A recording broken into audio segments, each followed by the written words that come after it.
I'm actually really excited about this program. This is, you guys are really the first time I'm ever going to run through my Quick Start program.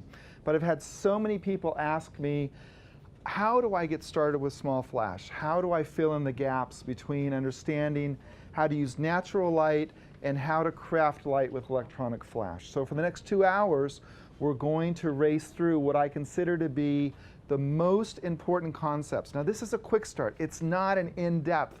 In fact, I looked at how much information we're going to go through. I thought, holy cow, this is really going to be a sprint. The good news is, everybody got a booklet, take home? Okay. So this is the new quick start guide that will literally accompany in most parts our presentation. So without further ado, and let's get started with a big shout out to Canon. This is a Canon sponsored event, and I'm always grateful when Canon has me stand up in front of a crowd of folks and gives me the resources to get here and spend some time with you.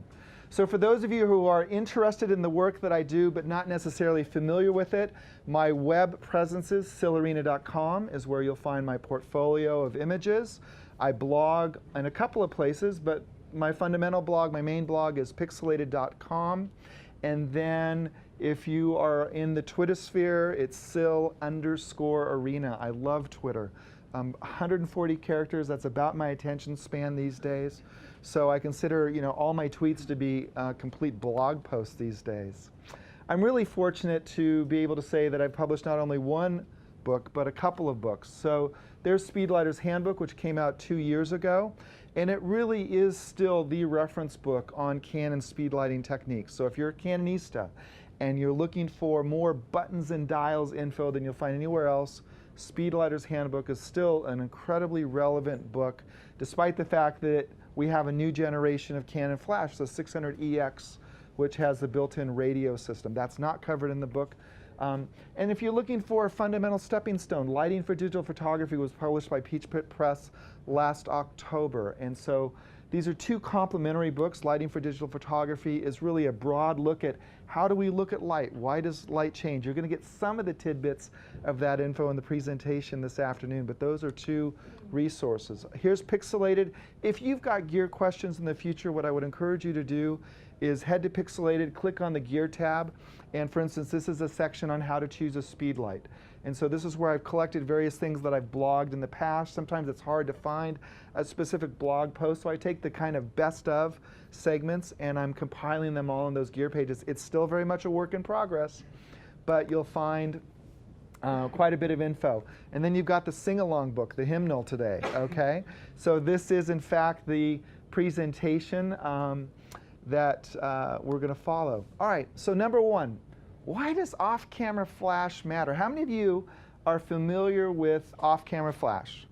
Okay, and how many of you in the audience, and everybody's got to vote one way or the other, okay? And how many of you say, I really don't understand what the big deal is about off-camera flash. I've got a pop-up flash, why is that not good enough? Come on, be honest. Okay, thanks for being here and thanks for being brave. Here's why off-camera flash matters. On-camera flash kills or fills shadows. All right, on-camera flash at best is going to fill shadows outdoors in bright ambient light, and at its worst, it's going to kill the shadows. Why are shadows important? Because really, it's the shadows that allow the camera to record shape and depth and texture in your photograph. So when you move your light source away from the top of your lens, when you move your flash off camera, you're effectively throwing light at an angle across your subject, so now the camera can see shadows. Now the camera can record. So I'm going to jump back really quick. Look at the photo of Mallory with on-camera flash. Look at her blouse. There's really no texture to that blouse. All right? And look at how much shape and depth and texture there is. Okay? So that's why off-camera flash matters. It's because of the shadows that we're creating. Okay? All right, number two. For those of you Canonistas who don't know this, you should discover how to control your speed light from the LCD of your camera. All right? You can control every function of your Canon speed light, provided you meet a couple of conditions. We'll go through those in just a minute. But most folks these days, we're 5 years, 6 years past when the technology was introduced to us, so most folks these days are shooting compatible gear. You can, on the back of your camera, find all of the functions in your speedlight. Now, I'm a little bit older than most people think, and my eyes aren't certainly as good as they were when I was young. And I really appreciate the fact that I don't have to find my reading glasses because I can see these things in the language of my choice. There are 14 or 15 languages programmed into our cameras. So if you speak Spanish better than English, turn your camera on to Spanish and you're going to get that speedlight menu in a language you understand. Okay? Now, a couple of distinction points. This technology was introduced in 2007, and all the cameras from 2000, basically the 40D on through the 2011 models, are going to present the speedlight menu as a text menu. All right? The 2012 cameras, the 5 2012 cameras, the 1DX, the 5D Mark III, the 60D, the T4i, and the M. I think that's it. We'll get a chance to check my recollection in just a moment. Those cameras actually have a graphical kind of a quick view screen. And one of the cool things about the T4i and the EOS M, the new mirrorless camera, is those two cameras have touch screens. I was shooting the EOS M yesterday up in Central Park. It is so incredible. It's like having an iPhone experience on the back of your Canon camera. All right, so you can actually, instead of having to push buttons and turn dials, you keep tapping on your screen and you are changing settings faster than you ever have before. So here we go. It wasn't the 60D, it's the 60. So those 2012 cameras, the 1DX, are I'm reading off the ones in the green, the 5D Mark III, the 6D, the EOS M, and the T4i. Those are the ones that have the graphical user interface. All the other cameras you see listed on the left side of the screen will present that text-based menu. So if you've got a 20D or a 30D, sorry, that's not going to work because that's pre-2007 technology. On the right side of the screen, we have all of the speed lights that have the ability to display their menu. For me, this is such an easy way to control my gear. That's why I'm slowing down right here and making sure you realize if you've got the compatible gear, you need to find it. Now let me show you how to find it. What you're going to do on most models, except for the 5D Mark II, is you're going to go to the Camera One menu. And if your camera has a pop-up flash, you'll see it says Flash Control. And if your camera doesn't have a pop-up flash, it'll say External Speedlight Control. So you take a Canon Speedlight and you put it in your hot shoe and you turn it on and you head to that menu, and all of a sudden you're going to find, like we see on the right-hand side of the screen, a whole bunch of menu options, and you scroll down to Flash Function Settings. All right? Now, to make it easy, what I prefer to do is to register that external speedlight control over to my menu. That's the area where you can pick 5 camera functions over on the right-hand side of your screen, and it's number 1 in my life, no surprise, okay? So external speedlight control is right there. If you're working on one of those text-based cameras, you're going to say, well, it's kind of silly because every time I click the shutter button, I'm now back at the top of the menu system. I promise you, literally, you do it a couple hundred times, your brain will be able to do it faster than you can think it. It is the way to control Canon speedlights. All right? So, number 3, and we'll pause for questions, but stick with me. Number 3, I want you to consider ambient light first. All right? Most people who work with flash think, oh, somehow this flash is going to understand what my vision as a photographer is. They're going to say, it's going to know how to make that Hollywood picture. I'm just going to put it in the hot shoe and turn it in full automatic. All right? I want you to stop and say, wait a minute. Before I even turn on my flash, I want you to think about the ambient light. Now, ambient light is the light that's already there in the scene. In this room, we've got these lovely LEDs on me. We've got the store lights coming in through the window. Ambient light is everywhere, all right? So always look at the ambient light and think about what's going on. The difference between these two photographs, the one on the left of my son Vin, is just strictly natural ambient light, sunlight. The image on the right is ambient light that's been dimmed by using a faster shutter speed. And look how it saturates the sky. That drama is already there in the clouds. But the camera's programming says, I got to make a picture of the person in front of me. That's what's more important in the metering. So I step in as a creative photographer and say, I'm going to override your metering. I'm going to underexpose the ambient, and then I'm going to bring light back onto my subject. Okay? So the difference between the boring photo on the left and the dramatic portrait on the right is largely the fact that I underexposed the ambient light with my shutter, and I added light back on to my subject with my off-camera speed light. Now, I wish I had been around when I was learning this stuff. Think about that for a moment, okay? Because here's a great secret that somehow flew over my head for years and years and years. Shutter speed is the camera control that you use to adjust the ambient light in your photograph. All right? Shutter speed is the gateway. Here's why you can change the shutter speed on your camera and it's not going to mess around with your flash. When your speed light is at full power, it's at 1/800th of a second of flash duration. You turn it to half power, it's like a 1200th of a second. You turn it all the way down to 128th power, it's on for about a 6,000th of a second. So the longest your speed light flashes is an 800th of a second, which is the yellow line we see on both sides of the screen.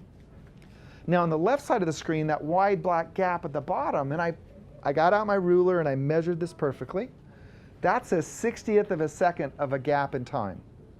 All right? On the right side of the screen, a 250th of a second. That is the sync speed that most of your cameras have. So look at that. It doesn't matter whether it's a 250th of a second or a 60th of a second. That flash fits through there just fine. You can change your shutter speed up to the sync speed of your camera, and we'll talk about sync speed in a moment. You can change your shutter speed on your camera up to the shutter speed of the sync speed and control the ambient light independently of the flash. So I live in California. I live in a little town called Paso Robles, halfway between LA and San Francisco, and we live in a sun-drenched part of the world. So I am routinely using my flash outdoors in bright sunlight as fill light, but I'm always thinking, what do I want this ambient light to do? If I want you, the viewer, to look at my subject, then probably I want to subdue the ambient light. What happens, though, on a cloudy day and we want to create a nice, bright, ethereal image? We can go the other way. We can take our shutter speed and extend it out. Maybe the camera meters it at 125th of a second. You say, you know what? I need that background to be brighter. I'm going to slow my shutter speed down to a 30th of a second. Okay? All right. Now, mixing flash. If you're not shy, there's a couple of spots right up here in the front row, sir. If you want to come on up, you're welcome to do so. Hello? How are you doing? I'm doing well. How are you? Did you get a book? Yes. Good. Welcome. All right. Now, so we're going to think about the ambient light first. We're going to think about using the shutter as a way to dial the ambient light up or down. All right? Now, the other thing I want you to think about is how your flash blends in with the ambient light. All right, so quick lesson. This is right out of my book, Lighting for Digital Photography. We all know intuitively that sunlight changes throughout the day. At dawn and at sunset, that sunlight has a very warm cast to it. Filmmakers, cinematographers call that the golden hour. Landscape photographers call that the golden hour. All right, that period of the day, beginning and end, when that sunlight is really beautiful and gold. Now, there's actually a period before and after golden hour, before in the morning, after in the evening, when the sun is coming towards the horizon, but it's not quite above, and the sunlight actually bounces off the upper atmosphere. Think about it. You can see the ground before the sun hits the horizon, right? Where's that light coming from? That light is sunlight that's bouncing off the upper level of the atmosphere and coming down, and it has actually an incredibly blue cast to it. So oftentimes we don't think about the fact that the color of sunlight changes throughout the day. So this is a little chapel east of my hometown of Paso Robles, California. Shot this last June, so day length is really long. This is late afternoon sunlight, okay? Then a half an hour later or so, as the sun gets closer to the horizon, look at how the temperature changes, the color temperature changes. My camera was locked down in a tripod. The white balance was locked to daylight. So the difference you see in these images is the change in the color of the sun. So this is golden hour light.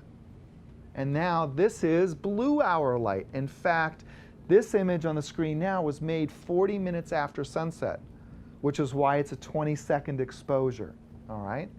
But that detail aside, what I really want you to think about, again, is that the color of sunlight itself changes throughout the day in a very rhythmic pattern. We know that it's going to start out as blue hour, and then golden hour, and then this vast period during the middle of the day when the sunlight has a neutral color, and then back into golden hour, and back into blue hour, and then finally into dark of night. Okay? Why does this matter with flash? We're here talking about flash still, not about golden hour. Well, let me tell you this. Your speed light, the tube in your speed light, and all electronic flash produces the color of light that we see at noon. Very neutral sunlight. Not warm, not cool. So what happens in a situation like this? I'm out at sunset. I want to make a quick snapshot of my friend Mallory. And of course, being the speedlighter that I am, I take the first one with the sun way off towards the horizon. How do you tell that the sun is about to go below the horizon? What's the clue in that photograph? Look at the nail shadow on the telephone pole. It's horizontal. All right? Shadows are always going to point to the light source. So we have just a couple of minutes at most before the golden hour is done. I make that photograph on the left. It's like, oh, you know, beautiful Mallory needs a little bit of fill light. And so boom, I put my flash over there and I fire, right? And I come up with the image on the right side of the screen. Wrong, all right?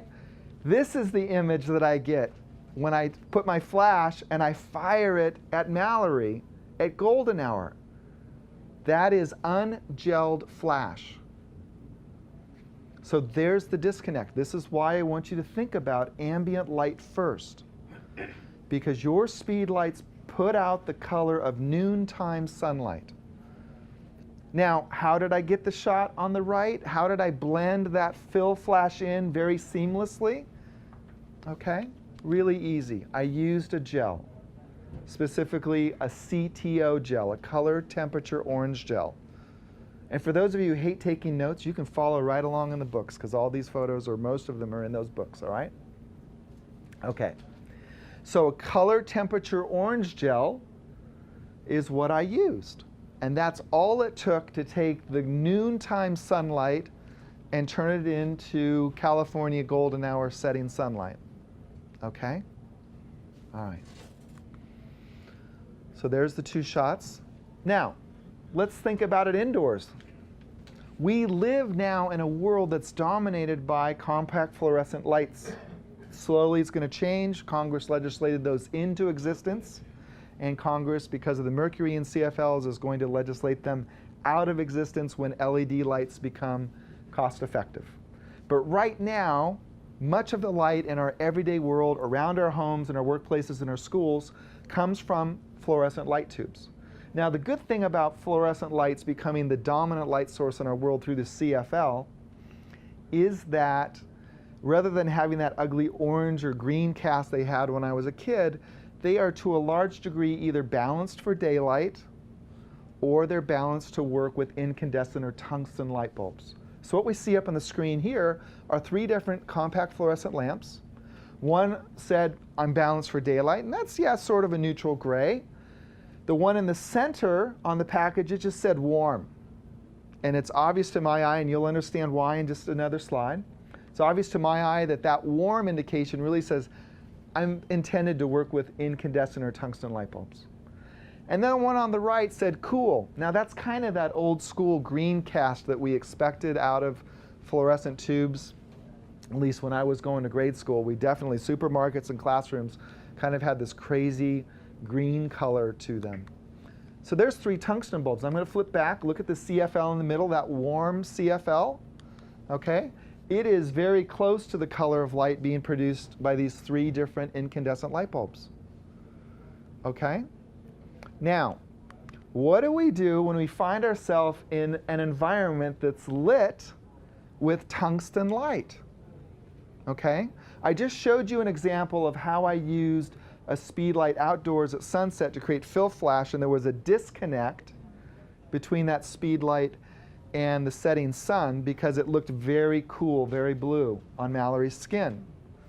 Now here's another shot where I've basically used my shutter speed to control how dim the background light is, the ambient light, and then I brought an off-camera speed light onto my subject. I had one of my sons, Tom, holding a speed light on a pole a little bit to the side of me, and he fired that light, okay, onto this host at a wine reception in Paso Robles. Now, because he's lit with the neutral light from the flash, and I've got my camera's white balance set to daylight, you can also use flash, there's only a small difference between the two, all right? He looks neutrally lit, he looks fine. And we don't really care about the fact that the background is really warm. We are willing to accept warm light. Is that candle light? I mean, if you have a dimmer switch on old school light bulbs, we're all used to the idea that they turn warm and romantic. It's Valentine's Day, okay? So we're going to accept that even more so. So outdoors, because Mallory was lit with the sun, there was that disconnect with the bare fill flash. But indoors, virtually all of the light on my subject is coming from the flash, and I'm just using that tungsten light in the background to show you some details about the environment that that party happened in, okay? So I want you to think about the ambient light. Think about its color. Think about how you want it to show up, because quite often we're going to use the ambient light to light the background part of our flash photographs, and we're going to use our speed lights to light the foreground, to light the subject of our shots, okay? All right. Now, jobs. It's all about jobs in today's economy, okay? And we've got to think about creating jobs for our speed lights. And here's how I want you to think about what job you're going to give your speed light. If you know what job you want your speed light to do, then you will know generally where you should put it. Or you could look at it from the other direction. Where you choose to put your speed light to a large degree determines what it's going to do for you. All right? So a couple simple terms. A key light. When a photographer or movie maker talks about a key light, we're talking about the main light on the subject. So here's my friend Tom, and on the right is the shot where I dimmed the background ambient light with a faster shutter speed, and I used my speed light to draw Tom out from that darkened background. So in this case, that speed light is the key light. The image on the left is the natural light image that the camera is programmed to make. And I think you'll agree there's no distinction, or rather there's a strong distinction, just the opposite of what I said, there's a strong distinction between the two images.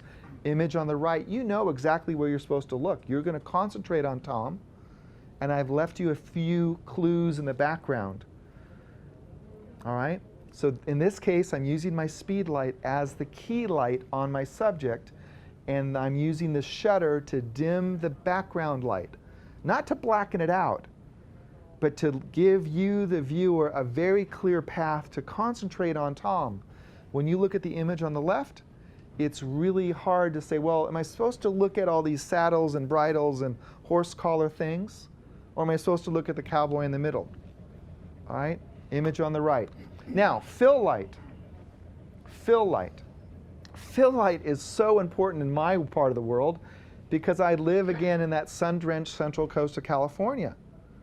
Now, I've been to New York enough. I know the sun comes out here almost as often as it does, except in the winter, it seems.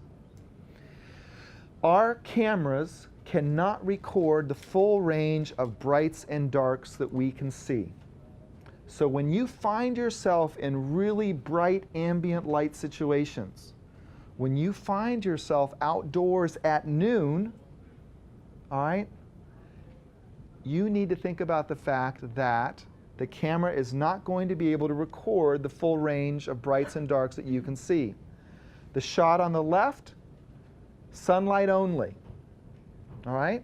Now, if I ever wanted to be a hubcap photographer, this would not be the start of my portfolio because there's a handsome photographer in that image if you look closely. But what I really want you to look at is not my reflection in the fender or in the bumper, but how the tire tread merges with the asphalt and you can't see any texture. You can't see the name on the side of the tire. This is the shot that our cameras are programmed to make outdoors in full sunlight. They prioritize for those highlight details, and the shadow details are lost. So on the right side, I used 2 speed lights. Let me show you that set shot.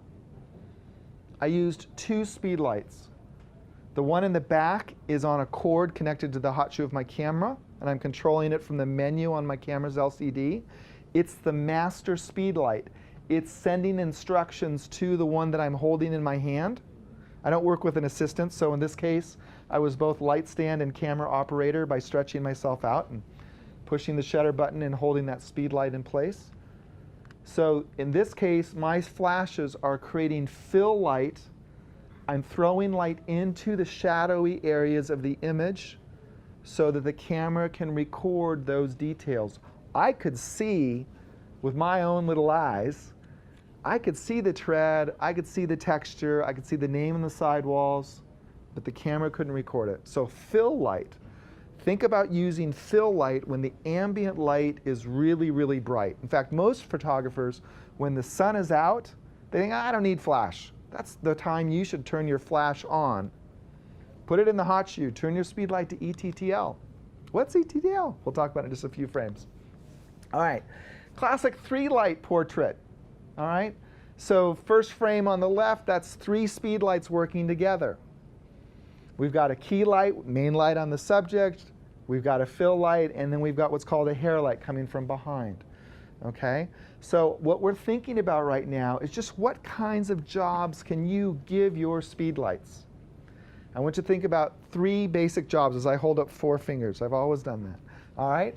So key light, fill light, hair light. Okay? You don't have to have 3 speed lights to have a hair light. You can say, hey, you know what? I've got a dark subject against a dark background.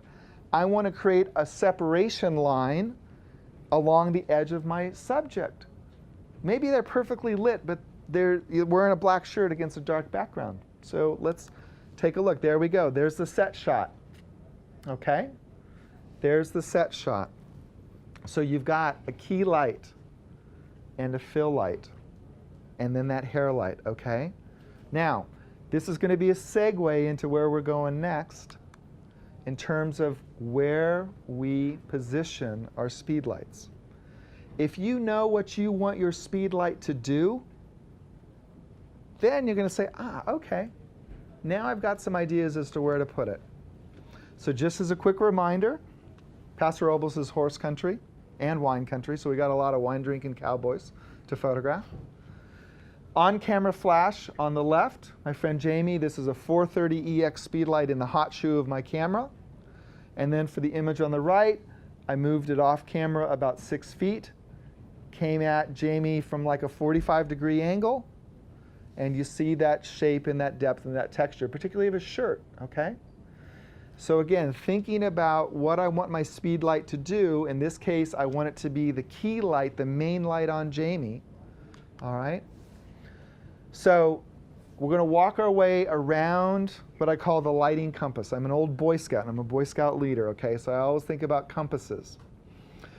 The red speed light at the bottom of the compass, your hot shoe, a speed light in the hot shoe of your camera, is a great place to put a speed light if you want fill light outdoors in bright sunlight.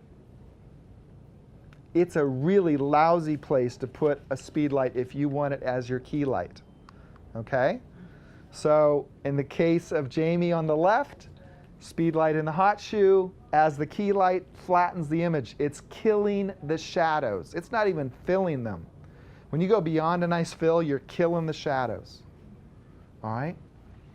So, fill light, perfect outdoors, bright sunlight. In the hot shoe flash, great. Okay? That's about the only time that I'm going to use my speed light in the hot shoe. I'm going to show you some bounce techniques in a few frames, all right? So if you say, I got to create soft light, I'm moving in a situation, an event that's so fast, I've got to have my speed light in the hot shoe, I'll show you some techniques, okay? But we're not taking that hot shoe flash and going to fire it straight at our subject. That's on camera flash. So we'll table that thought of how do we get good light from the hot shoe as the key light for just a few more frames. All right, now, the green speed lights, about 45 degrees, okay? So kind of halfway between where I'm standing and somewhere to the side of my subject. That's a really good place if you're starting out with off-camera flash. That zone is a really good zone to put your speed light. And to be honest, it doesn't really matter if you go right or left, okay? It's not like right light is good and left light is bad. It may depend upon what's in the background. Okay? But that's a good zone. Now notice it says key or fill for those green speed lights. We can use two speed lights in a studio or in a dark space, and I can have one really bright and one slightly dimmer to be key and fill. I don't have to always have just one speed light firing. All right? We'll talk about the fundamentals of the built-in flash system. So key or fill, those green speed lights, great place to start with. Now if you move around your subject in a circle with your lights, 90 degrees to the right, 90 degrees to the left, that's a really aggressive place to have a key light. You're going to create basically silhouette kind of lighting, incredibly dramatic. But again, think about what job you want your speed light to do. If you're trying to create beauty light, chances are you're not going to want to put your key light right there at 90 degrees. But if you want drama, that's a great place for it. So again, that 90 degrees right or left, great spot for a key light or for a fill light. There's so many different combinations. You could have a fill light coming in or a key light coming in at an angle and a fill light coming in on that other side and create beautiful light. Now, look at the three speed lights behind our subject, the blue ones. Those, for the most part, are either rim lights or hair lights. Those are the lights coming from behind that are going to create an edge of brightness around, and in my case, like a halo of frizz, okay, when that light comes straight in from behind. So if I want to separate my subject from a dark background, or if I need to reveal the texture or the color, the detail of my subject's hair, then I can put a speed light high and behind and angle it down, literally for the purpose of creating a rim of light on the shoulders and to show hair detail, particularly if your subjects have dark hair. Okay? So if you think about what job you want your speed light to do, you're going to have a really good idea of what zone you should start putting it in. Okay? Are there ways to break all of these rules? Of course. Of course. But these are good fundamental points in terms of where you can position your speed light. So here's my friend Mallory again, and just kind of a quick reveal on camera flash down there on the left. And then as we move the speed light in a circle around Mallory, you can see how that light changes. So for instance, in the upper right-hand corner of the screen, there's a speed light coming in right from her shoulder. Now, could you say, oh yeah, that's a dramatic place to have a key light? Yeah, sort of. But without any fill on her face, that photograph is lost by itself. But that could be a perfectly good place to have a fill light to supplement key light coming from the front. And then you see, for instance, up there, a hair light or a rim light can do such, I mean, there's nothing to it other than that edge of light that it's putting on, all right, around Mallory, which, again, the purpose of that, to separate your subject from a dark background. Okay. I always pause before we get into this section. How many of you feel confused about which camera setting you want to change from time to time? Raise your hands, everyone. You're all liars if your hands aren't up, in my opinion, okay? I get confused. Oh, what, you know, shutter, aperture, ISO, what do I want to change? On and on and on. All right. Here's how I think about it. I use my aperture to control my depth of field. It does other things. You will hear flash photography taught by others, and they'll say, oh, change your aperture to brighten or dim your flash. Well, if you change your aperture to do that with your flash, it's also going to change the depth of field in your shot. So the way Sil thinks about it is, I use my aperture to control the depth of field in my shot, okay? If I need shallow depth of field, or I need as much depth of field as I can get. Now, quick sidebar. I generally think about apertures like this. I've got a really wide one, f2.8 or f4, depending on what lens I'm shooting. I've got something in the middle, let's just call it f8, and I've got the really tiny one at the other end of the aperture setting. I don't worry about all the other little click stops in between. Can I see the difference between the depth of field at 7.1 and f8? No. Not unless I'm making billboards, and not unless I'm working in a studio in a critical environment. So for me, it's the wide aperture, something in the middle, either f8, f11, and then in those rare instances where I'm trying to grab as much depth of field as I can, f16, 22, 32, depending on what lens I'm at. Shutter speed.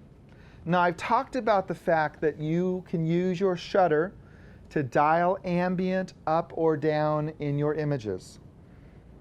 In a sun-drenched part of the world, I routinely use faster shutter speeds than my camera thinks I should, based on its metering, so that I can dim the ambient light.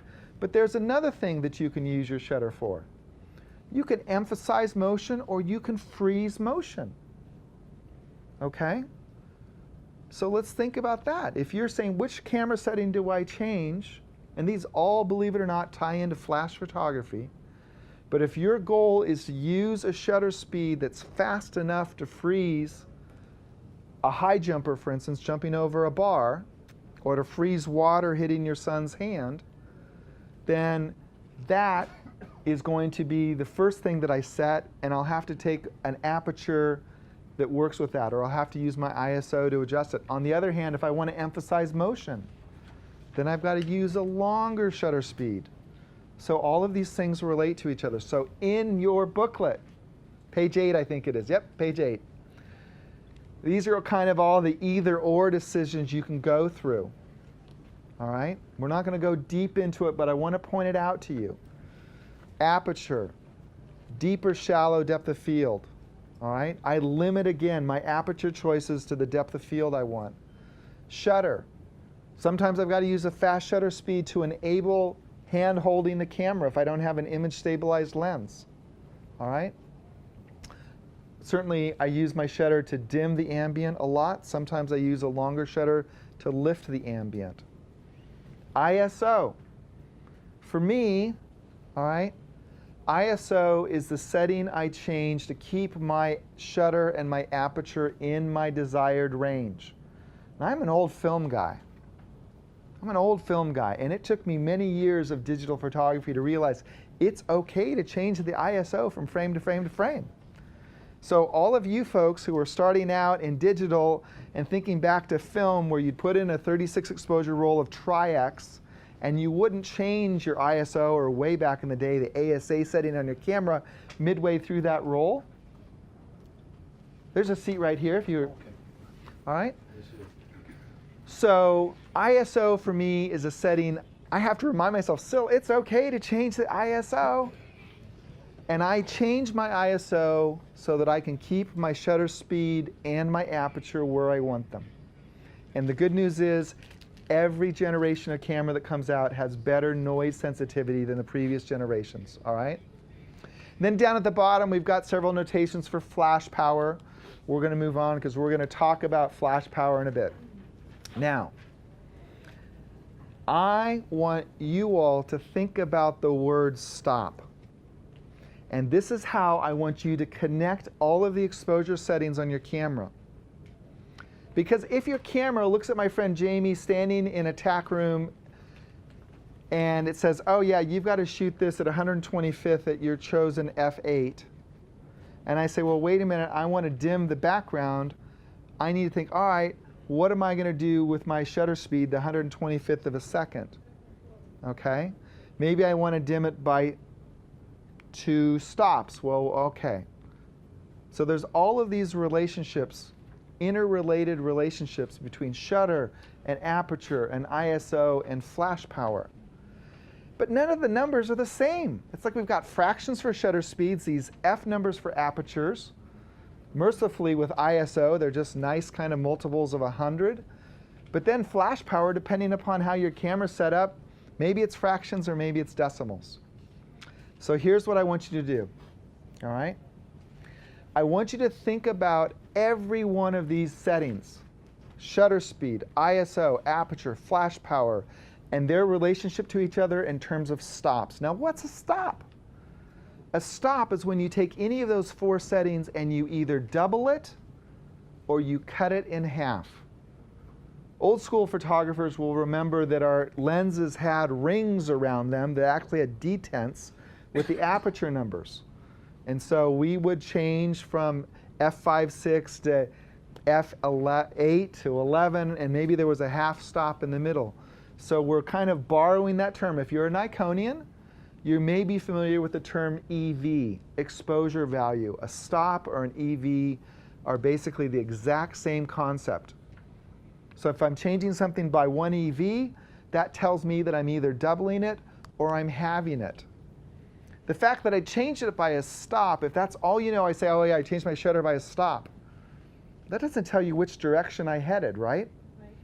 So you've got, if you're like going to a workshop, you're shooting with friends, and they say, oh yeah, I changed it by a stop. Well, okay, which direction did you head? Are we heading uptown or downtown on the subway here? That's a big issue for me in this town.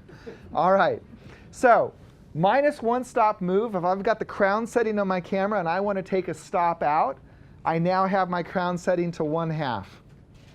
Or if I want to change an increase from 1 crown to 2 crowns, that's a plus stop. All right? So we've got to think about which direction we're heading, up or down. So pop quiz. If I go from 1 crown on my camera setting to 4 crowns, how many stops did I change? Is that a 4-stop change? 2. It's a 2-stop change, and here's why. I go from 1 crown on my camera to 2 crowns, that's a 1-stop change. I then have to double the 2. I don't add 1 more to it. I'm doubling or halving every time. So I go from 2 crowns to 4 crowns. That's a 2-stop move. So if you've ever read in the manual, photo books, whatever, oh yeah, you know, these ratio things that Canon uses with their flash, and you've got 8 times the power of light, that's really only, 1:8 ratio. That's saying, okay, the B side is 3 stops brighter than the A side. And it's hard to connect these things so that all of a sudden we've got this concept of a stop as the decoder ring, so we can say, what do we do? Now in your booklets you've got this chart, all right? These are all the whole stop increments. In the first column it's shutter speed, in the second column aperture, third column ISO, fourth column flash power. Big values at the top of the chart, small values at the bottom of the chart. You compare the numbers in your viewfinder to this chart, you go, wait a minute, there's a whole lot of numbers in my camera that are not on this chart, and that's absolutely true. Depending on how you have your camera and your flash set up, you're going to have either half-stop increments or 1/3 stop increments. You're going to look at your viewfinder, and it's going to say f4, and then it's going to say 4.5, and then it's going to say 5, and then it's going to say 5.6, all right? And then it's going to say, I think it's going to say 8 and 9 and 11. Forget all those numbers in between. Forget all those other numbers. The 1/3 stop increments don't make that big a difference. All right? Most often, people aren't making big enough changes. Think, well, I changed it 3 clicks. That's got to be a lot. Whatever that is. I don't know. It was 3 clicks. That seemed like a lot to me. 3 clicks most likely is a one-stop change. And if you really want to take the drama out of the ambient light in the background, you might need to change your shutter speed 2 stops or 3 stops. Now, most of us are familiar with that concept of equivalent exposures. So you can use this chart for equivalent exposure calculations. You can say, for instance, if I'm at 125th and at f8, and I want shallow depth of field, so let's just do it on the fly. I'm going to go to 2.8. So looking at the chart, you'll see if you go from f8 to 5.6 to 4 to 2.8, that's 3 stops. Okay? So where did I say my shutter was? 125th, I think? All right. So we've got to go from 125th now to make a reciprocal move to 50, 500, 1,000th of a second.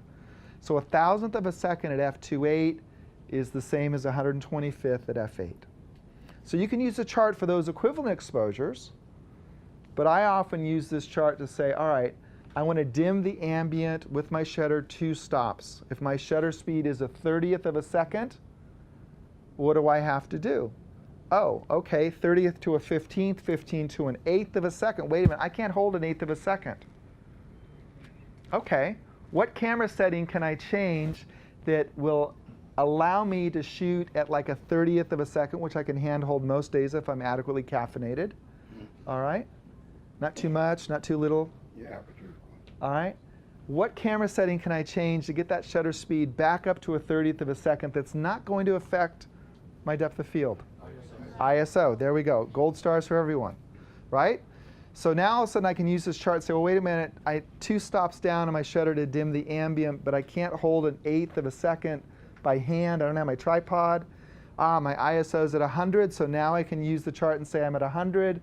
Let's go 1 stop to 200, another stop to 400. Okay? So even though I'm thinking flash photography, I want to dim the ambient with my shutter, if that pushes the shutter speed into a range, I can move around up and down on the chart. Okay? There is no relationship on this chart horizontally. These are like independent little levers that you move up and down. Okay? If you want to get serious about your craft as a photographer, memorize these whole stop increments. I'm not a lot about memorizing stuff in the world of photography. But knowing where those whole stop increments are, and you look at the metadata on my images, more often than not, my images are shot at whole stop increments of aperture. Okay? Why? Because I'm not going to see the difference between f7.1 and f9. I'm just going to lock it in at f8. Okay? I'm not going to worry about those 1/3 stop increments. All right. Now, moving on. Speedlight modes. How many of you guys get confused about which mode you should have your speedlight in? Thank you for that hand in the back, very honest man. Everybody else in the middle, you're all liars, because we all get confused. We all get confused, okay? Should I be in ETTL? Should I be in manual? On and on and on. Here's how I want you to think about it. I want you to think about the distance between the flash and the subjects.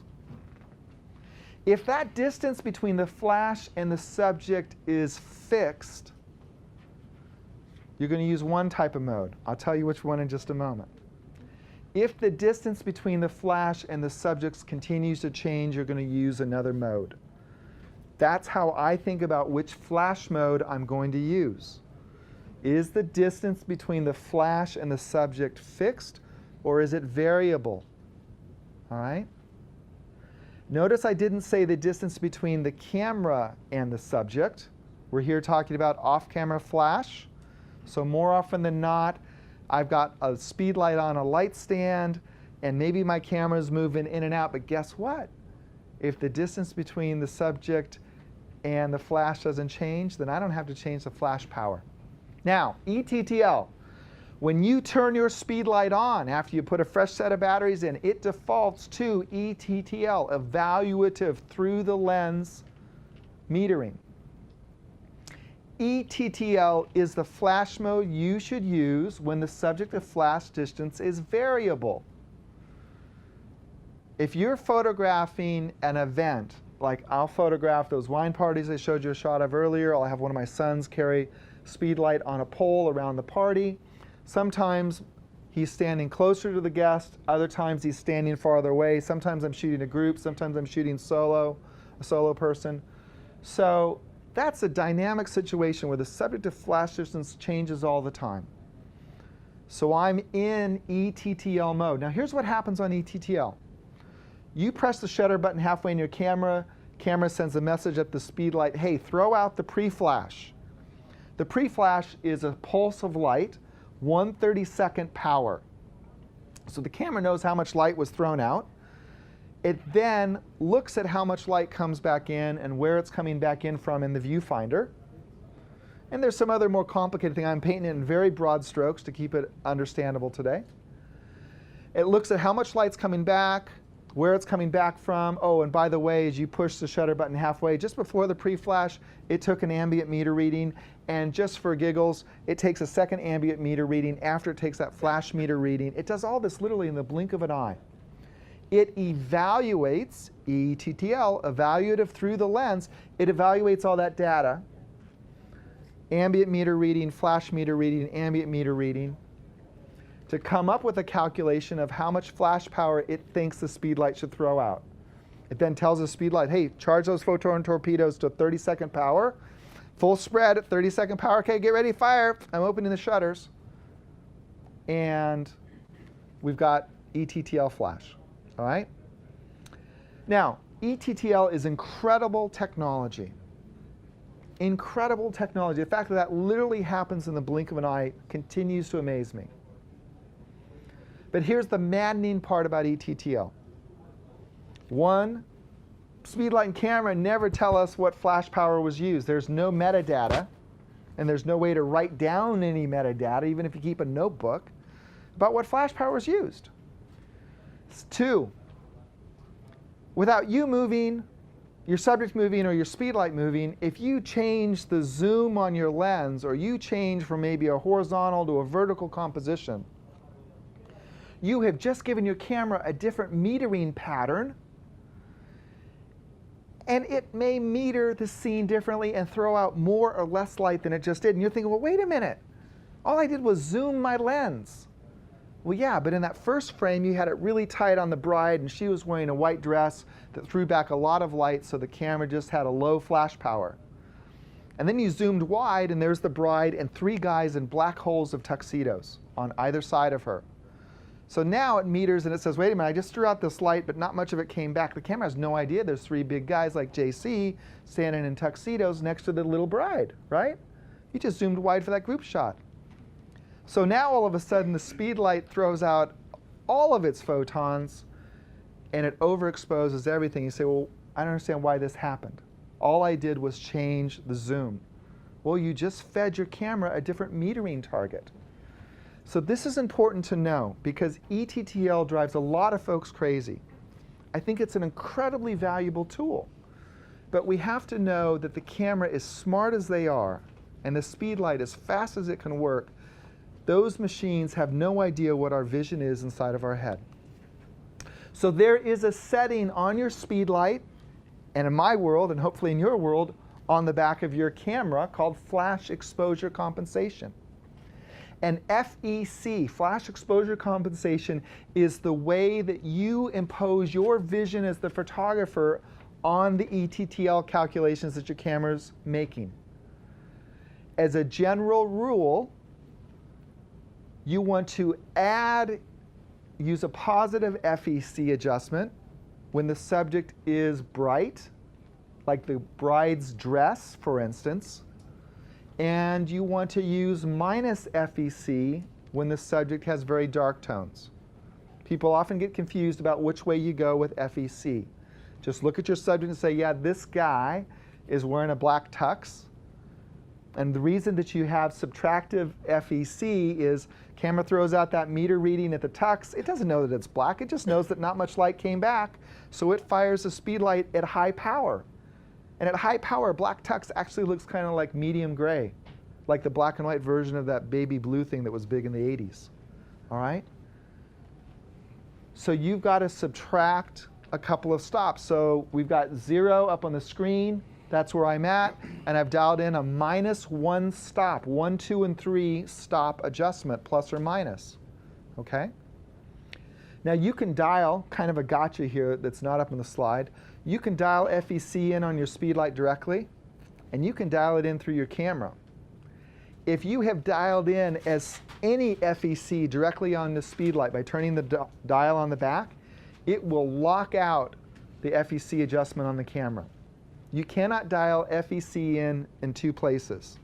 And if you dial in any adjustment on your speedlight, it will lock you out of adjusting it on the camera. That's just the engineer's choice. If there's any number programmed into the speedlight, it locks out the camera setting, even the LCD. All right? So I always do it in one place and not another. Now, manual mode. All right? Manual mode is where I frankly spend most of my time as a speedlighter. Manual mode on my camera, where I'm choosing the shutter speed and the aperture, and manual mode on my speedlights, where I'm telling the speedlights what power to fire at. Why is that? I do a lot of location portraits. And in those instances, the person's standing there, I'm standing here, my light or lights are on stands, nobody's moving around. So that subject to flash distance is fixed. When the subject to flash distance is fixed, you should be in manual mode. Why? Because manual mode is consistent from frame to frame to frame. If I get the bride and the groom and a couple of groomsmen all lit the way that I want, and then I have the 2 groomsmen step out of the frame and I go in tighter on my viewfinder, I don't need to add or subtract any flash. I've already done the hard work. You're shooting a prom and you've got a little piece of tape and you tell all the promlet couples to come in and stand on that piece of tape. And then they, a couple of frames and they're off, all right? Lights up on stands, I'm absolutely in manual mode. Manual mode is your friend. A lot of folks who don't understand flash think, oh, I'm just going to go ETTL because it's automatic. If you're learning flash photography, work in manual mode. Dial the power up and down, because you'll understand, oh, at ISO 1600, at 4 feet away, 1/8 power will just create a nuclear flash in your frame. It'll all be white with a little bit of kind of silhouette of your friend. That's an important experience to have once in a while. And you go, oh, okay, well, what's 1 stop down? What's a 16th? What's a 32nd? What's a 64th? What's 128? You go, oh, yeah, that ISO thing. Now, even at minimum power. If you're in manual mode, you own those decisions, and it's such a valuable way to learn. All right? Now, I have to share this with you. Canon's new radio-based speedlight system, the 600EX RT, and the radio transmitter, the STE3 RT, have a new flash mode that is fantastic. Fantastic. But to make this new group mode work, you've got to have the new radio-based speedlight system connected to a 2012 camera model. All right, so that's the 1DX, the 5D3, the 6D, the T4i, and the EOS M, and whatever else comes forward. Why do you have to have one of those 2012 or newer cameras? Because the concept of group mode didn't exist until this radio-based speed lighting gear came out. So my 5D Mark II will probably never know about group mode. Now, what's the cool thing about group mode? Well, the cool thing about the new group mode is that for the first time as a Canonista, I've got 5 different groups, meaning I can have 5 different speedlights doing different jobs, and I can have them at different power levels. I can run some of those speedlights in ETTL and some of those speedlights in manual. Why would I want to have both ETTL and manual? Well, let's say that I'm photographing a ballerina. She's coming across the stage and leaping. And sometimes she leaps over there, and sometimes she leaps here. Subject to flash distance is variable, so I want to have my flash on her be in ETTL. But the speedlights that are lighting the background are on stands. The background's not moving, so that's a manual situation. So it's nice to be able to mix in an advanced setting, ETTL and manual, all right? But the thing I love most about group mode, in addition to having 5 groups, is that I can shut individual groups off. When I showed you that 3-light portrait, and I said, there's the 3 light, there's the key light, there's the fill light, there's the hair light, I, from the back of my camera, said I'm shutting off the key light and the fill light to get just the hair light. I'm shutting off the hair light and the key light to get just the fill light. So by being able to shut individual groups on and off, and again, group mode. So the good news is, going forward, all the Canon cameras are going to know about group mode. It is an amazing, amazing experience. All right, sync speeds and sync modes. All of our cameras have a defined sync speed, and it's important to know what it is on your camera. If you have a full sensor camera that doesn't have 1D in the name, then your sync speed is a 200th of a second. For virtually everyone else, it's a 250th of a second. Now the mechanics of how your shutter works, and that's the shutter mechanism out of a 7D. I do not encourage you to go find your own, by the way. So don't go digging and tearing your camera apart and say, I want to see what the shutter mechanism looks like. But that's what it looks like. And it's got 2 curtains in it. And basically what happens is when you press the shutter button, the first curtain is going to fly open, and at a certain point in time, the second curtain is going to close. And the difference between those 2 movements is your shutter speed. In order to get flash to work, we have to fire the flash after the first curtain is completely cleared, which is what the bottom chart shows. We've got to fire the flash when the first curtain is fully open, but before the second curtain begins to move. If the second curtain begins to move, then the whole sensor is not going to see the flash. So at the sync speed of your cameras, that's the last shutter speed where the first curtain gets completely across before the second curtain begins to move, because just above that, so at say a 320th of a second, before the first curtain is completely across, the second curtain has begun to move. At an 8,000th of a second, the second curtain leaves the station right after the first curtain. It's just literally a slit flying across. There's no point where we can fire the flash and have the full frame exposed. So even if you're not mechanical and you don't want to know that first curtain, second curtain thing right now, here's what you do know. Here's my friend Diallo outdoors in Santa Fe. 3,200th of a second. I said, you know what? He needs a little bit of fill flash on his face. Cool. I got the hot shoe. I got ETTL. I put the speed light in the hot shoe. I have my camera in manual mode. I own that 3,200th of a second shutter speed, right? Wrong. Even when your camera's in manual mode, if you put a Canon speed light in the hot shoe and turn it on, the camera is going to say, wait a minute, I've got a sync speed here, I am programmed, and I will force the shutter speed back to the sync speed for that camera. So many people have said, I tried flash once, it completely blew out the image, I hate flash photography because this is all I get. Well, the reason they get this is that they don't know about sync speed. There's a really simple fix for this problem. All right? The really simple fix is you activate a sync mode called high speed sync. All right? High speed sync changes the way your speed light fires so that you can use faster shutter speed. So look at the shot now of Diallo. There's nice even light on his face, and I got that 3,200th of a second that I wanted. All I had to do was push the high speed sync button on the back of my speed light. All right? Now, here's again in the bottom diagram the illustration of the 2 curtains, the second curtain beginning to close before the first curtain is begun to open or is fully open. And in high-speed sync, what happens is your speed light turns itself on 30,000 times a second. It's like a machine gun of light. And it's turned on before the first curtain moves and after the second curtain closes for that brief period of time. All right? It becomes a continuous light source for a very small period of time. Now, the challenge of using high-speed sync is that there is no free lunch, and the cost of turning that speed light on and off so rapidly is basically a 2.5 stop power loss.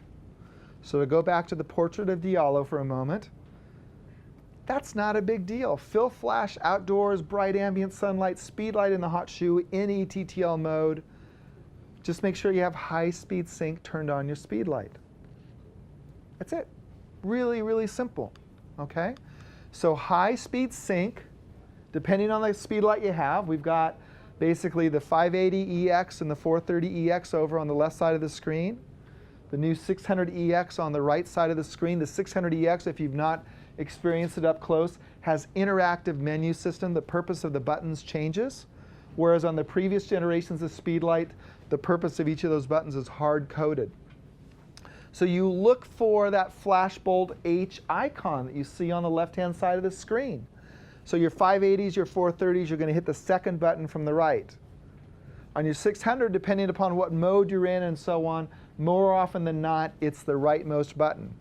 And what I tell folks who are new to the new generation of Speedlights, if you don't see what you're looking for in the menu system, because you've got the wireless system turned on, just keep pushing the button that says menu on it, and it will cycle through, because the labeling in the screen, look how much bigger on the quick sidebar, but look how much bigger the screen is on the 600 compared to the 580EX. Those are side-by-side comparisons. So turning high-speed sync on and off is really, really easy. So think about high-speed sync as basically the bright light sync mode you're going to use for Fill Flash. All right? Now, there's also a mode called second curtain sync. Second curtain sync, I want you to think about as being the dim light sync mode. All right? And what's in between, we don't really call it first curtain sync, but that's what it truly is. So normal sync, first curtain sync. This is an example of what happens when we fire a speed light at a relatively slow shutter speed. So this is 1/8 of a second. Camera's locked down in a tripod. My buddy's riding by on his bike. And he and the bush are being lit by the flash. And you see his headlights and taillights burning into the frame. Now, if you're trying to create a shot where he's shooting laser beams, okay, perfect then. First curtain sync works, but it doesn't really look natural. Second curtain sync. Second curtain sync looks more natural because what happens is the shutter opens, but the flash doesn't fire until just before the second curtain closes. Hence its name, second curtain sync. So what's happening here is the headlights and the taillights burn in, and then finally at the end the flash pops and you get the background and you get the bike. Without the flash, all we'd see is a white streak and an orange streak across the frame, and that's it. So second curtain sync, dim ambient light. High speed sync, bright ambient light. They are literally just push buttons on the back. You hit that sync button once, it goes to second curtain sync. You push it again, high speed sync. You push it again, back to normal sync. So it's just a loop. If you miss the station you want to end up at, just push the button a couple more times, you'll get there. All right.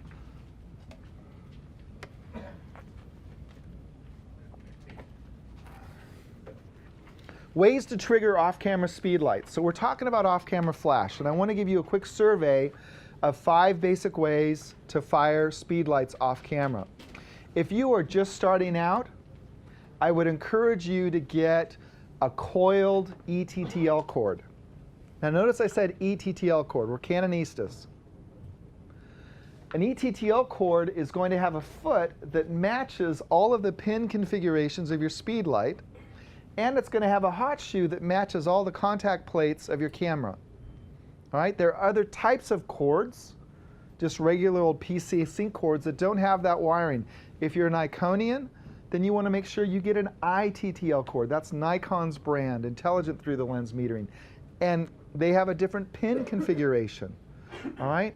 The nice thing about a coiled cord is, as you can see, the handsome lad in the lower right-hand corner of the frame, pre-beard, demonstrating, you can just basically hold your speed light off camera. When I'm working an event solo without one of my sons in attendance, which is always their default position, by the way. I'm busy, Dad, sorry. All right? I'm often running around the event with my speed light on a cord because I've got to photograph a whole bunch of people. But believe me, just 2.5 feet. I don't got a huge reach here, all right? But 2.5 feet separation between my lens and my flash is enough to create some depth and texture. My images certainly look better than the guy who's running around with the speed light stuck in the hot shoe of his camera, all right?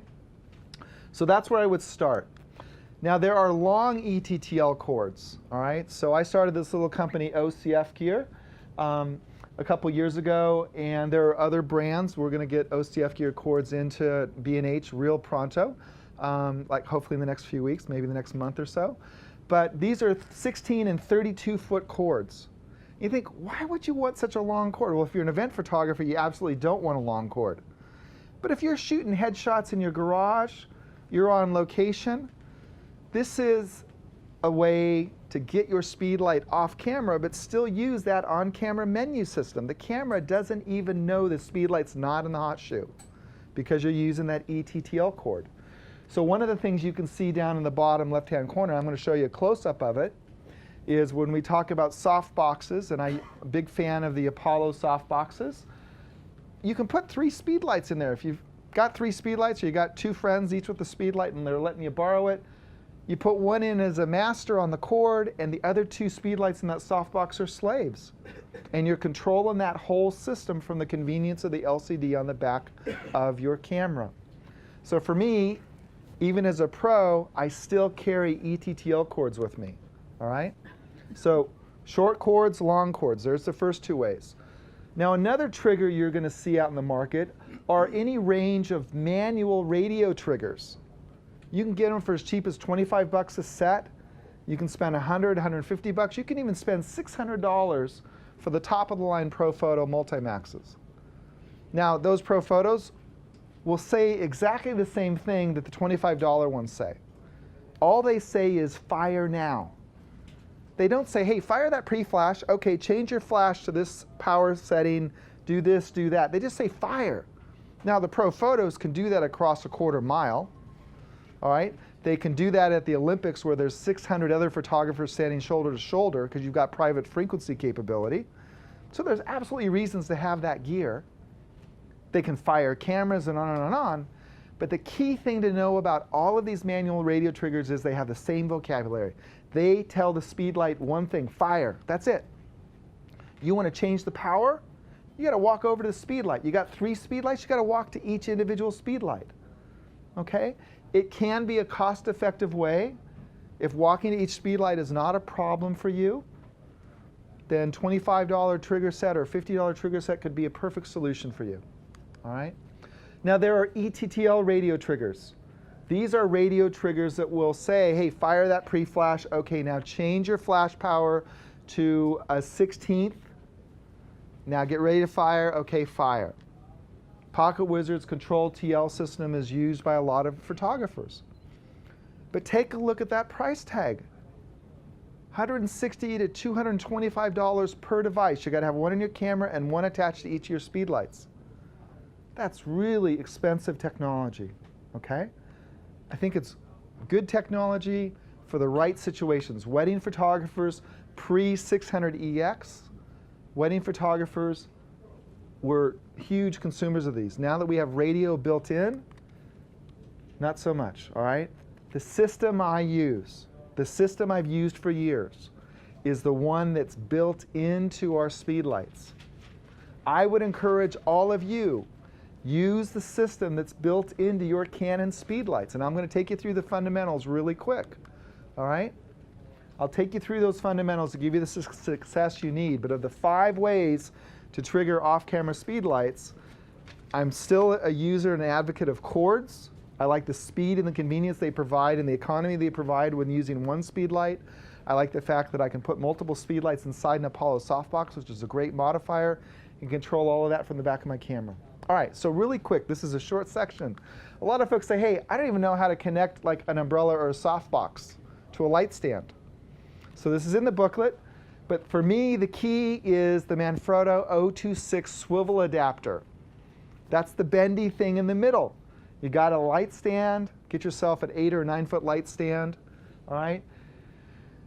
The Manfrotto 026 is going to cost you 10 bucks more than a plastic job. A plastic swivel adapter is going to break, I promise. I'm going to come really, really close to saying an 026 Manfrotto will never break. I've traveled all over teaching, and I've yet, other than the tip of one of the plastic handles, broke off once. But other than that, these things are rock solid. Now, if you're just starting out, just remember this. the umbrella shaft goes above the handle. Because then when you have your speed light and you're tilting it, the umbrella is going to tilt with the speed light. If you put the umbrella shaft on the bottom, below the handle, then the speed light tilts, but the umbrella stays locked. It's a pretty simple mistake to make because without having that metal spigot in one end, you say, which end's up? Okay? And so the other connection is I've got brass spigots, and then either a cold shoe or those OCF cords have machined aluminum bases that thread right on there. This is also in your workbook. If you don't need to support an umbrella, you can assemble what I call a monoball swivel from 3 parts. You've got a little, basically what's called a Manfrotto rapid riser, an 01438, all right? And you thread a monoball onto that, and then you put a cold shoe on that. So when you turn one knob, and you can move your speed light at any direction. The thing I look most for on a shoot is speed and convenience.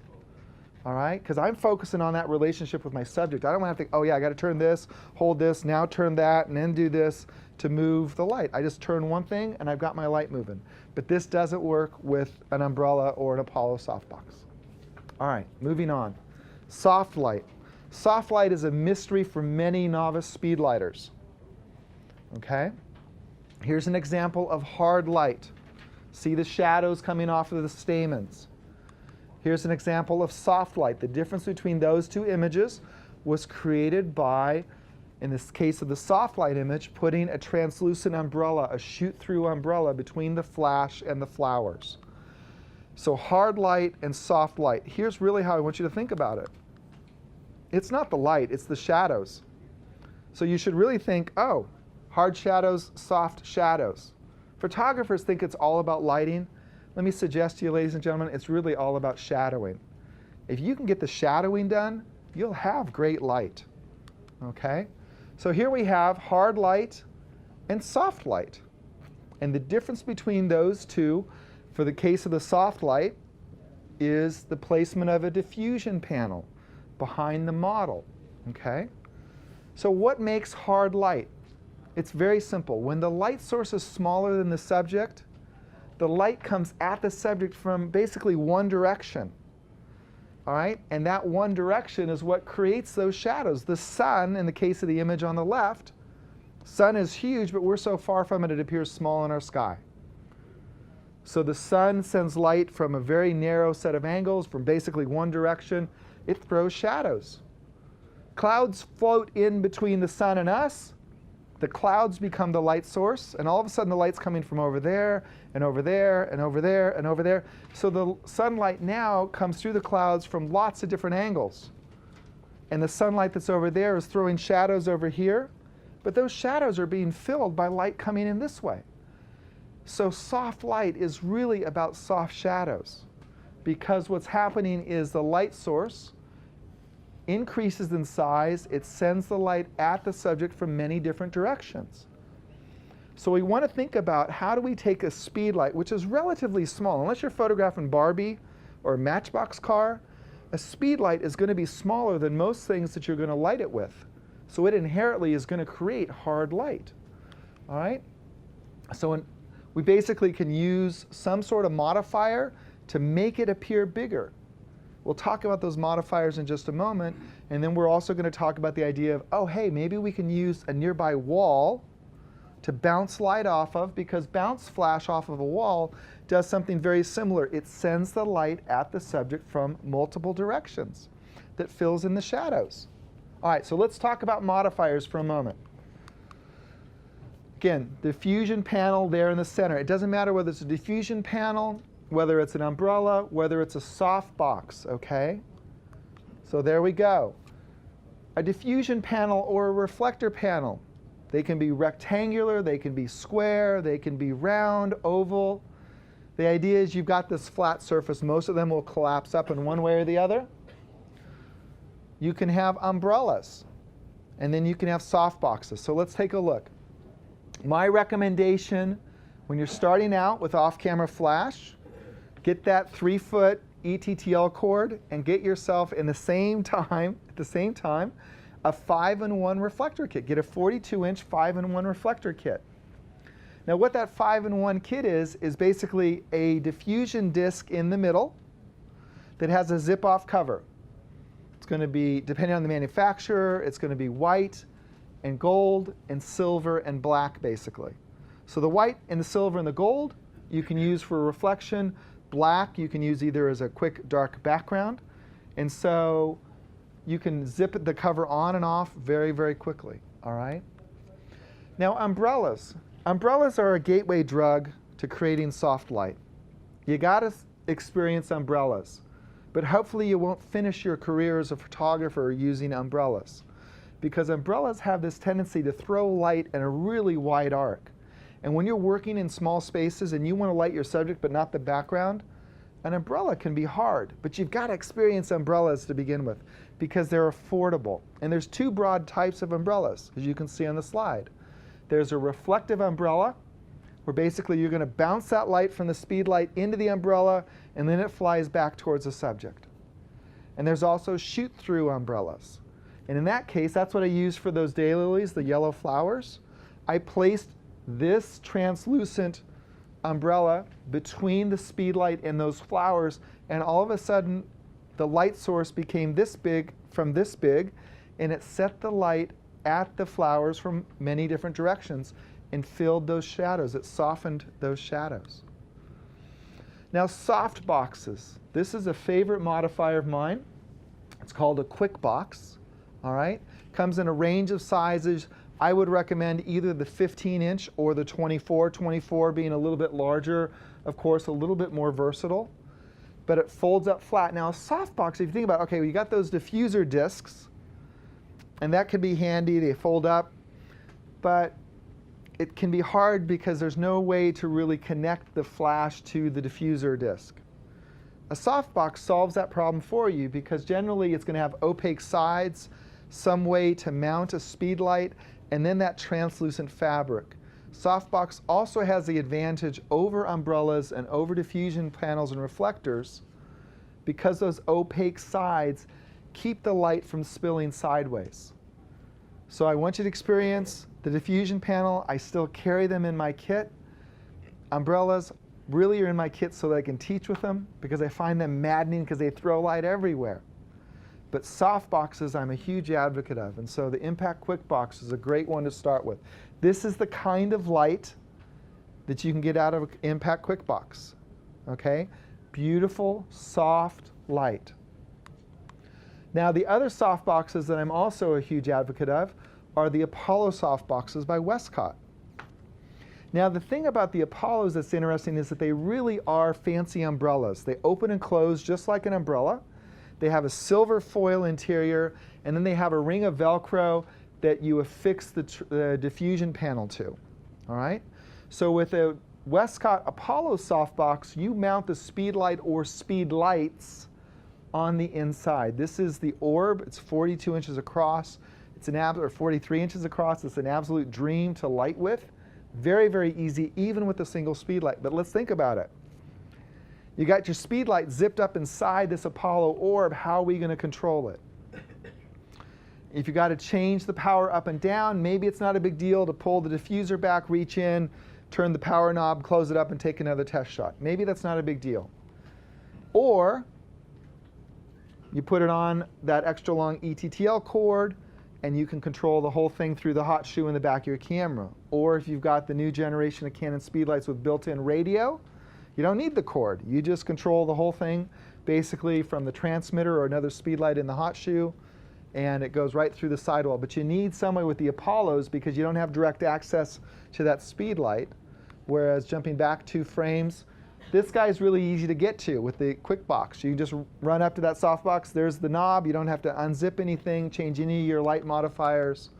Okay, and there's an example of the light you can get out of an Apollo softbox. This is one softbox with one speed light. Beautiful, soft, soft light. So for events, I talked to you about the idea that when I'm running around by myself, I've got the short cord and one speed light in my hand, I'm doing this. I'm not shooting hard light. I'm putting this 8-inch softbox, I'm strapping it onto the head of my speed light. This is made by Lastolite, all right?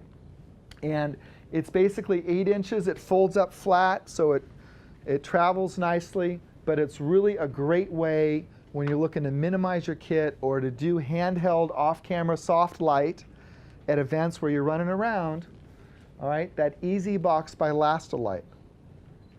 Okay, the 8-inch version, not the bigger ones. If you want the bigger ones, get the quick boxes and keep the dollars in your wallet. All right, so there's an example. You can see literally right in the corner, that's that 8-inch softbox, and see how beautiful and soft that light is. All right. Now, pressing forward. This is, again, the quick start. We're moving quick. One of the things we also have to think about is you add light to your subject, but maybe you don't want to have that light fly past your subject onto the background. It's the reason that I don't really like a lot of umbrellas, okay? I want to light my subject, but I don't necessarily want to light my background. I'll use my shutter speed to make my background brighter or darker. All right? So look at the difference between these two shots. The one on the left has a shoot-through umbrella that, because it's just basically a giant hemisphere that's glowing with light, it's throwing light behind Sandra as much as it's throwing light onto Sandra. Okay? The image on the right was created by basically flagging. Flagging is a fancy way of saying blocking the light. So in this case, I used a convertible shoot-through umbrella. So let me take that apart for you. The shoot-through part we have already covered. It's the translucent umbrella that sits between the light and your subject. Convertible, the idea the engineers had is, oh yeah, sometimes you want reflective, so you put the cover on and you bounce the light in and out. Sometimes you want shoot-through and you take the cover off. Well, you can also take the cover off halfway.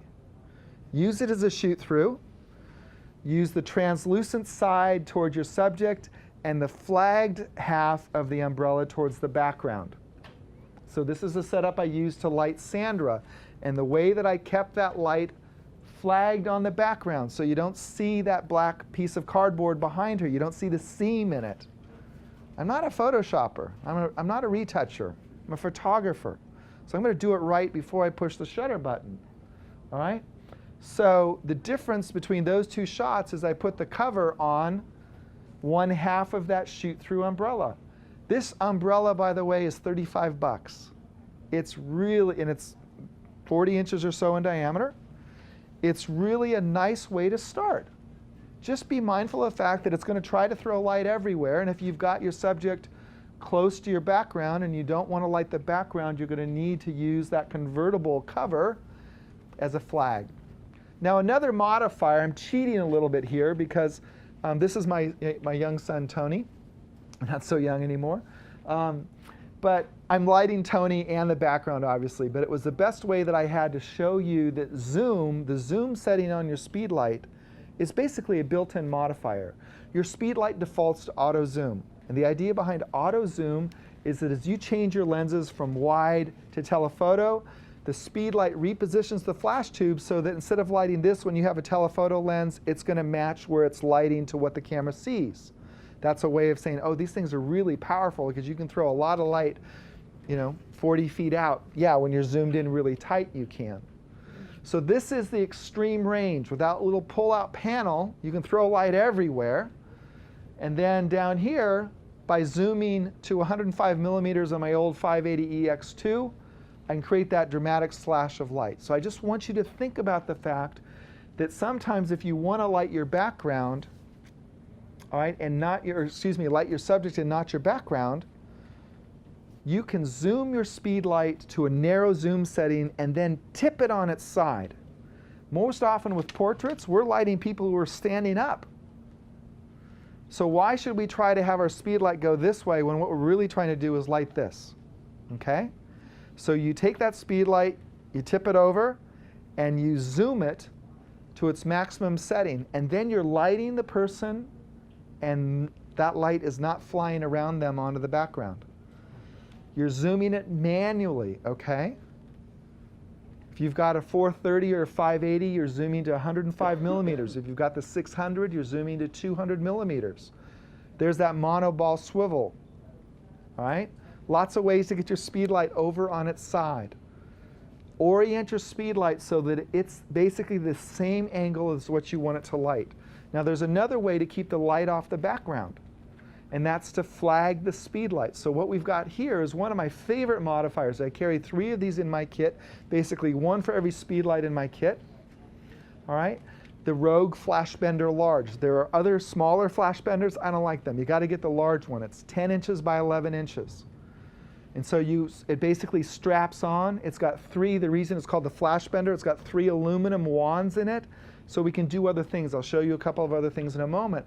But the idea behind this is I can strap it on the side of my speed light. If I just want my speed light to light this gentleman and not to light this gentleman, then I can create that big flag, which is why I use the large one. What else can you use? You can use your hand.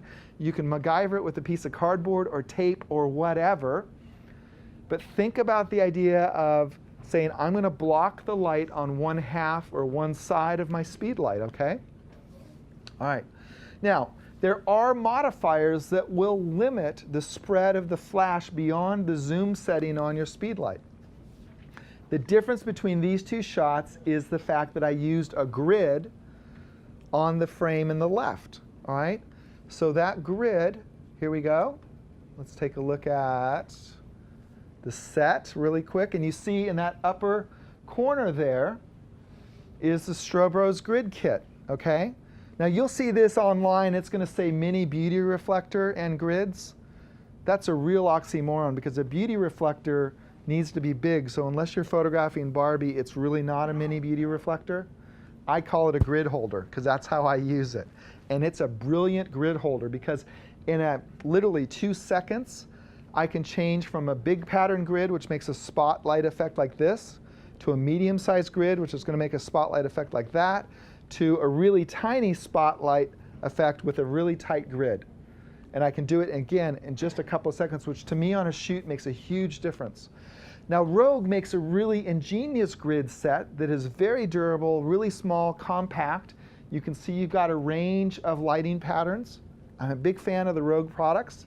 But the reason I like the Strobros is to change the Rogue grid, you pull that plastic frame out, you push the grid out of the frame, and basically, depending on how you stack the 2 inserts, you either get wide, medium, or narrow pattern, and then you reassemble it and put it back in. It takes half a minute to a minute. I've lost my relationship with my subject unless I'm pre-lighting and I get all that work done. Now I'm taking a group to Cuba in April. This is going to be in my backpack and not the other one because it's much smaller. And I just have to, we all trade off. It's like, what's most important to me? Well, if I have my lighting kit in a day pack, space and weight. But if I'm on a normal situation, it's going to be the Strobros grid kit, okay? So, and there again is that monoball swivel up in that upper corner. So grids, I'm a huge fanatic of grids in terms of my lighting style.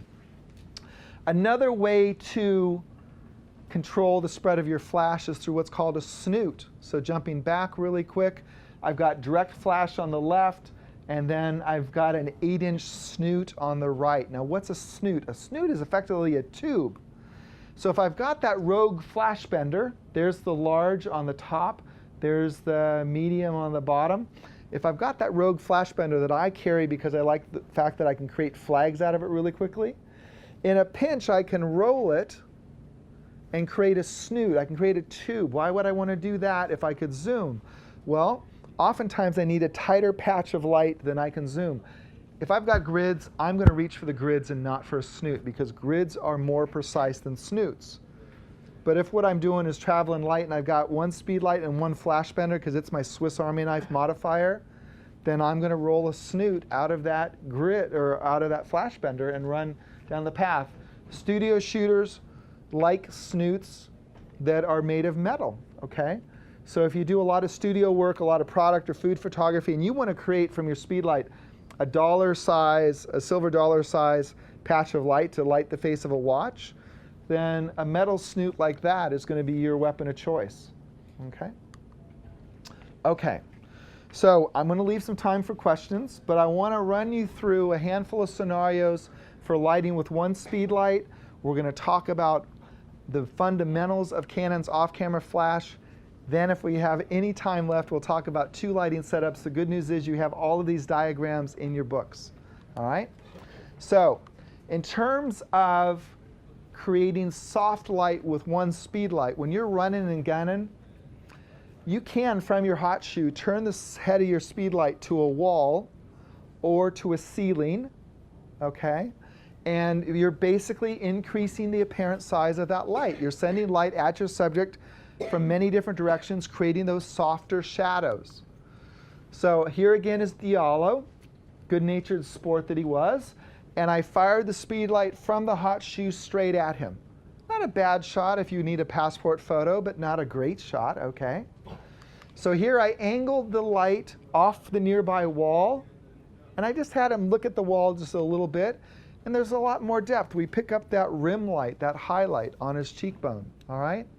And just for the point of comparison, I bounced it off of the ceiling. I don't like ceiling bounce. I'll avoid it at all costs.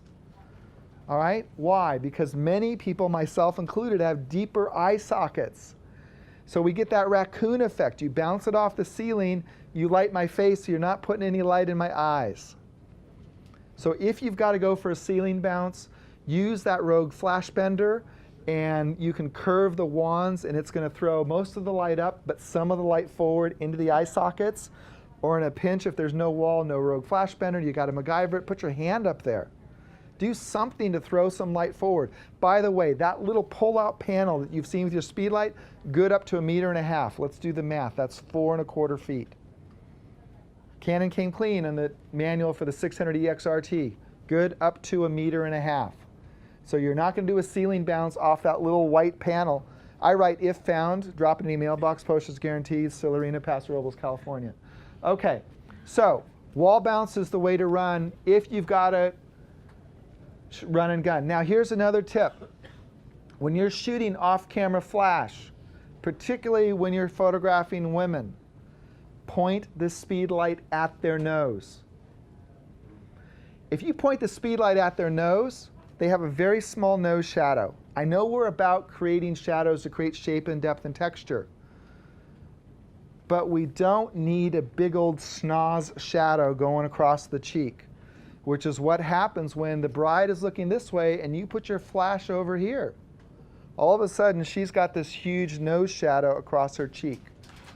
So one speed light lighting somebody, you'll be amazed. Hard light angled right at the nose, the way the camera sees it, it's not soft, but it doesn't look ugly like hard light often does. So point that one speed light at their nose. If you've got a 5-in-1 reflector kit, you can take out that disc, put on the silver side, and bounce the speed light off of that and create soft light. If you want more even light across the front of your subject, have the reflector in close to your camera. If you want really dramatic shadows, then you push that reflector out, away from the camera. Same thing with umbrellas, shoot through or reflective. The closer the camera, the more they're going to reach around your subject's face and you'll have nice, even, soft lighting. The farther out on that lighting compass it goes, the more dramatic those shadows are going to become. So just experiment with, again, 45 degrees, halfway between here and there is a good starting point. Another thing you can do with a single speed light, you're outdoors, sunlight. Now you can't control where the sun is, but you can control perhaps the angle that your subject is facing and where you put the camera, certainly. So you can think about using this sun as a key light off 45 degrees, and then use the speed light symmetrically coming in from the other side as fill flash. Okay, so again, that concept of key light and fill light. Another thing you can do, I love these bounce shots. You can fly most of the flash in front of your subject. Camera's not going to see light flying in front of me. Some of the light's going to hit me. That light that flies in front of me, you capture with a reflector disc, and you bounce it back in. So with a single flash, I can have key light coming in here and fill light coming in here.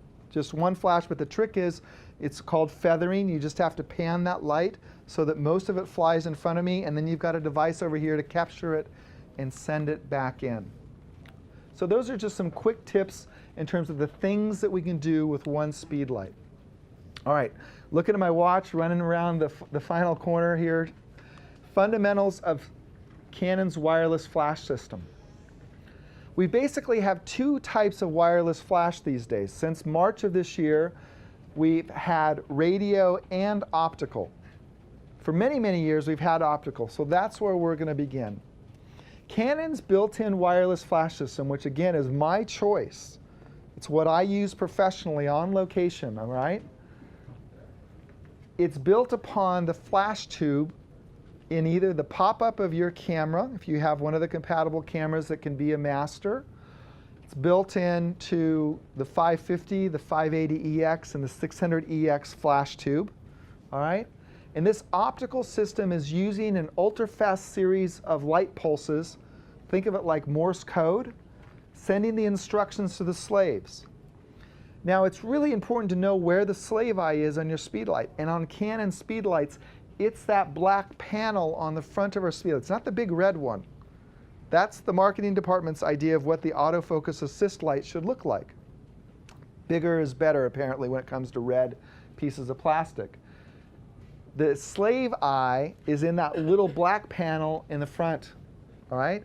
That's important to remember because if the slave cannot see the master, it's not going to fire. Put your hand over the front of that slave or put your hand over the master's flash tube and you're shutting down that whole system.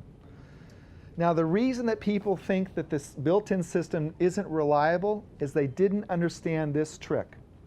I live in California, sun-drenched part of the world. I shoot in the middle of the day routinely with the built-in system. You have to turn this body of the slave so that the eye is facing the master. In this shot, little quickie snapshot portrait session I did with my son Tony several years ago, late afternoon sun, I turned the master on the camera, I turned its head so it was pointed to the slave, and I turned the body of the slave so that the front of the slave is facing the master. And then I turned the head so that it was facing my subject.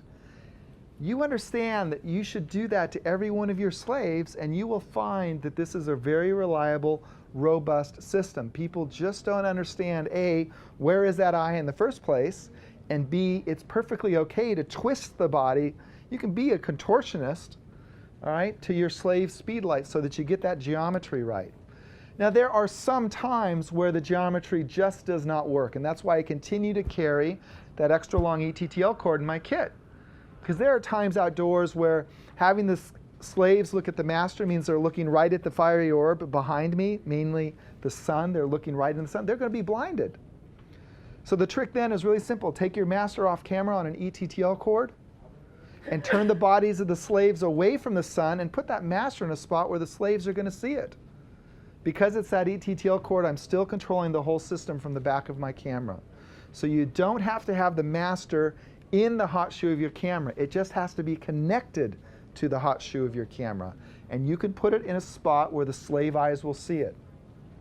Now, radio. This is new, as I say, with March of this year, with Canon's introduction of the 600EX RT speedlight. Now, the cool thing about radio is that that signal goes out everywhere. It's kind of like my hair. It's just going every direction, all right? So we've got the little STE3 RT transmitter down on the bottom, and we've got the 600EX RT, which can be a master over there, and they're going to send that signal everywhere. I don't have to worry about the geometry. I don't have to worry about the sun blinding the slave. But there's only right now in Canon system one radio slave, and that's the 600EX RT. So and that system, that Speedlight 600EX RT, can work in radio, or it can work in optical. So if you've got a 600EX RT, it's going to play very nicely with your 580s and your 430s. But notice the big or. We don't get radio and optical at the same time. You can't take a 600EX and put it into an Apollo softbox with a bunch of 580s and somehow communicate to the 600 and have it translate that to the 580s. That does not exist, because 580s only speak optical. They need to see the flash pulses. Okay, so in that case, I run the cord over inside the softbox, put the master on, and the 580s are perfectly happy to work with the 600 in optical. So the 600 can go either way, but not both ways at the same time. So again, that 600 can work as a solo speedlight, a radio master, radio slave, optical master, optical slave.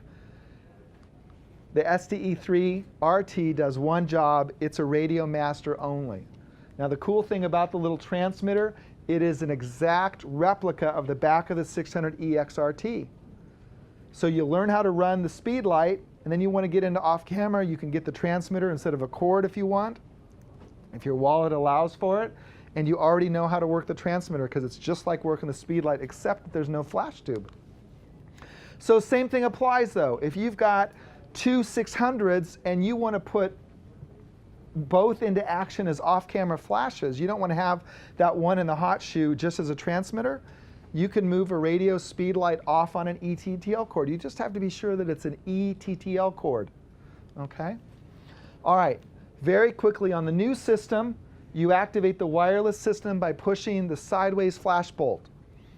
And that's going to cycle you through from non-wireless to radio master to radio slave, then into optical master, optical slave, and then back to the top non-wireless.